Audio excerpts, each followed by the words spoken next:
एक राजा का वजीर मर गया तो उसे अपने सारे राज्य में एक बुद्धिमान आदमी खोजना था जो वजीर की जगह नियुक्त किया जा सके। बड़ा राज्य था, बहुत बुद्धिमान थे और सबसे बड़े बुद्धिमान की खोज करनी थी। उसने बहुत सी परीक्षाओं की व्यवस्था की। अंततः बहुत सी परीक्षाओं को पार करते करते 3 व्यक्ति चुने गए थे। अब उन तीनों व्यक्तियों में अंतिम निर्णायक परीक्षा होनी थी और एक चुना जाएगा और वह राजा का वजीर हो जाएगा। वह उस राज्य का सबसे बड़ा सम्मान था। वे तीनों व्यक्ति अपने चेष्टा में लगे होंगे। जिस दिन अंतिम परीक्षा होनी थी उसके एक दिन पहले सारे नगर में अफवाह उड़ गई कि कल राजा उनको एक ऐसे भवन में बंद कर देगा जिसमें एक ही दरवाजा है और उस दरवाजे पर एक ऐसा ताला लगाया गया है। उस समय की जो इंजीनियरिंग थी, उस समय की जो यंत्र विद्या थी, उस समय के जो गणितज्ञ थे, उन्होंने बड़ी कोशिश करके उस ताले को बनाया है। वह ताला गणित की एक पहेली की भांति है। जो व्यक्ति गणित में प्रभावशाली होगा वही व्यक्ति उस ताले को खोलने की तरकीब खोज करेगा। जो उस ताले को खोलकर बाहर आ जाएगा वही वजीर हो जाएगा। स्वभावतः था सारे नगर में अफवाह फैली। उन तीनों व्यक्तियों ने भी सुनी। उनमें से 2 फौरन गए। उन्होंने इंजीनियरिंग की किताबें खरीदी, गणित की किताबें खरीदी, तालों के संबंध में जो कुछ भी लिखा हुआ था उनको इकट्ठा किया। रात भर वे उनको पढ़ते रहे और पहेलियां सुलझाते रहे और दोनों हैरान रहे। वो जो तीसरा आदमी था रात भर आराम से सोया रहा। समझा कि यह पागल है। उन दोनों ने समझा कि पागल है, कल यह क्या करेगा। सोचा कि इसने समझा हो कि यह अफवाह है, लेकिन यह कहीं अगर सत्य हुआ तब क्या होगा। अपने हाथ से मौका खो रहा है। सुबह वे तीनों राजमहल गए।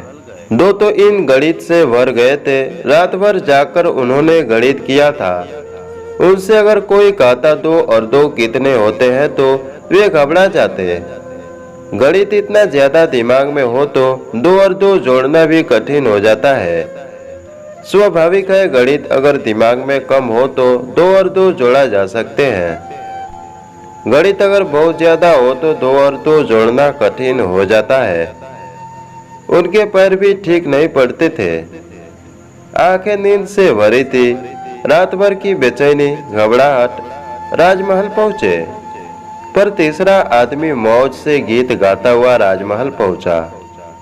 स्वभावतः जो रात भर सोया हो वह सुबह गीत गा सकता है। महल पहुंचे।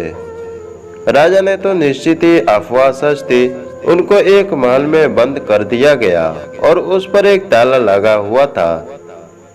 उस ताले पर गणित के अंक बने हुए थे। तब तो वे दोनों प्रसन्न हुए कि इस तीसरे को अब पता चलेगा कि रात भर शांति से सोने का क्या मतलब होता है। लेकिन वह अजीब था। वे दोनों तो कुछ किताबें भी अपने खीसों में कपड़ों में छिपा कर ले गए थे कि वक्त बेवक्त जरूरत पड़ जाए तो वे उनसे देख लेंगे। उन्होंने जल्दी से अपनी किताबें निकाली। उनको खबर कर दी गई। राजा ने कहलवा दिया कि ताला खोलकर जो बाहर निकल जाएगा वही वजीर बन जाएगा। वे दोनों तो जल्दी अपनी किताबें खोलकर कागज पर हिसाब लगाने लग गए कि ताले के अंकों को देखने में लग गए। वह तीसरा आदमी आंख बंद कर फिर बैठ गया। निश्चित ही वह हार गया था, क्योंकि अब उसको क्या खोलने को है। तो उन दोनों ने सोचा कि शायद उसने प्रतियोगिता ही छोड़ दी है। वह कुछ सोच भी नहीं रहा था, कुछ हिसाब भी नहीं लगा रहा था। वह सिर्फ आंख बंद किए बैठा था। उसके चेहरे से भी मालूम नहीं पड़ता था कि वह कुछ सोच रहा है। वे दोनों तो तल्लीन हो गए। ठंडी सुबह थी, खिड़कियों से ठंडी हवाएं आती थी, लेकिन उनके तो माथे में पसीना छूट रहा था। वे तो अपने गणित में लगे हुए थे। वह आदमी धीरे से अचानक उठा, बाहर गया, दरवाजे पर गया। हैंडल पर उसने हाथ घुमाया, हैरान हो गया। दरवाजा खुला हुआ था, दरवाजा लगा हुआ नहीं था। उसने हैंडल को घुमाया और दरवाजा हटाया। दरवाजा खुला हुआ था। वह चुपचाप बाहर निकल गया। वे जो दोनों बैठे थे उन्हें पता भी नहीं चला कि अब कमरे में 3 नहीं 2 ही बचे हैं। एक आदमी बाहर निकल गया। उनको पता तब चला जब राजा को लेकर वह आदमी वापस लौटा और राजा ने कहा, अपना हिसाब बंद करो, अपनी किताबें बंद करो। जिसको निकलना था वह बाहर निकल चुका है। तुमने पहली बात ही नहीं सोची कि समस्या है भी या नहीं। तुमने पहली बात ही नहीं विचारी कि ताला लगा हुआ है या नहीं लगा हुआ है, और तुम ताले के संबंध में खोजबीन करने में संलग्न हो गए। दोस्तों, जिंदगी की पहली समस्या यह है कि हम समस्या को देखें कि वह है या नहीं। लेकिन इसके पहले कि हम समस्या को देखें, समाधान हमारे मन में परंपरा बिठा लेती है।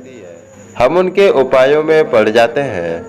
हम ताले खोलने का विचार करने लगते हैं, कैसे खोलें, और शास्त्र अध्ययन करने लगते हैं कि कैसे ताला खोला जाए। और 25 शास्त्र है और 25 संप्रदाय और 25 विरोधी लोग हैं, और उनके उपायों में हमारा सारा मस्तिष्क जराजीर्ण हो जाता है।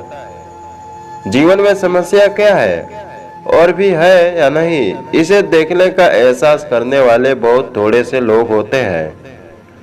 और जो लोग उठकर जीवन की समस्या को सीधा देखते हैं, बीच में शास्त्रों को, परंपराओं को, सिद्धांतों को नहीं लेते, उन्होंने अक्सर पाया है कि जीवन की समस्याएं वे नहीं है जो शास्त्र की समस्याएं हैं। जीवन की पहेलियां वे नहीं है जो गणित की पहेलियां हैं। जीवन बहुत सरल है अगर चित्त शास्त्रों में भारग्रस्त हो, अगर चित्त परंपरा और ट्रेडिशंस से भरा हुआ न हो। जिंदगी बहुत सरल है। शायद उस पर कोई ताला नहीं लगा हुआ है, शायद द्वार अटका है और धक्का देने से खुल जाएगा। दोस्तों, इस वीडियो से आपको क्या शिक्षा मिलती है, हमें कमेंट में जरूर बताइएगा। अगर आपको ये वीडियो अच्छी लगी हो तो वीडियो को लाइक करके चैनल को सब्सक्राइब कर सकते हैं। कहानी से रिलेटेड हर एक वीडियो देखने के लिए, सुनने के लिए धन्यवाद।